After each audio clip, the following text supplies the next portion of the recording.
नमस्कार, स्वागत आहे तुमचं माझं यूट्यूब चॅनल अश्विनी पाटील व्लॉग्समध्ये। चला तर आज आम्ही जात आहोत नवदुर्गा दर्शनासाठी। इथे आम्ही आता पोचलेलो आहोत। सुंदर वातावरण, सुंदर मंदिर, एकदम प्रसन्न वातावरण। इथे जीवदानी आईचं सुद्धा दर्शन आम्ही घेतलं। डोंगरावर बसलेली आहे आणि इथून आम्ही गेलो मंदिरामध्ये गेल्यानंतर इतकं प्रसन्न वातावरण, खूप सुंदर। आणि इथे गेल्यानंतर आम्ही आधी देवीचं बाहेरून दर्शन घेतलं आणि नंतर आतमध्ये गेलो। आतमध्ये गेल्यानंतर इथे सर्व प्रसन्न वातावरण बघून मन इतकं प्रसन्न झालं, काय सांगू तुम्हाला।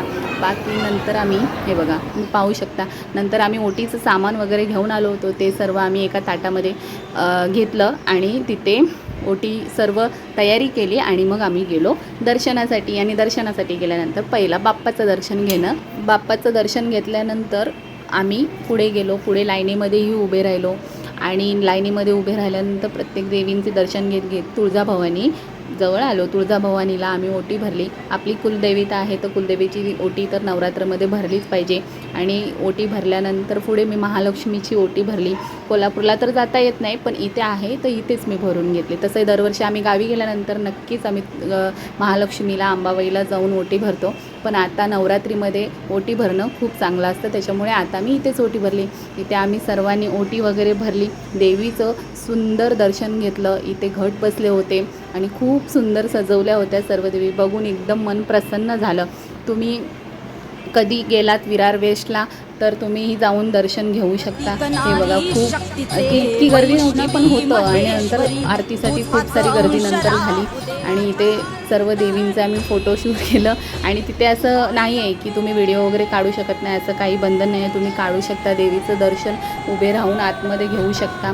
खूप सुंदर मंदिर आहे आणि प्रसन्न वाटतं। नवरात्रीमध्ये हेच तर आपल्याला हवं असतं ना, मंदिरामध्ये जाऊन देवीचं दर्शन घ्यावं, कारण आपण तर सारखे जात नाही। हे 9 दिवस सर्व देवींचे दर्शन घेतो, आशीर्वाद घेतो। इथे सर्वांनी आम्ही आशीर्वाद घेतला, देवीचा ओटी भरली। नंतर सर्वजण थोड्या वेळ बसल्यानंतर ते आम्ही थोडंफार प्रसाद वगैरे घेतला, देवांचं दर्शन घेतलं, थोडी बसलो थोडा वेळ आणि थोड्या वेळाने मग आरतीला सुरुवात झाली। आरतीला सुरुवात झाल्यानंतर सर्वांनी आम्ही आरती घेतली। आणि नवरात्रमध्ये देवीची आरती भेटणं किती चांगलं असतं ते त्यांना माहितीच असतं। आता आरती चालू होत आहे तर घेऊया आपण आरतीचा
आरती आता संपन्न झालेली आहे। तुम्हाला माझा व्लॉग कसा वाटला, तुम्ही नक्की जाऊन या आणि व्हिडिओ जर आवडला तर शेअर करा, सबस्क्राईब करा आणि लाईक करा।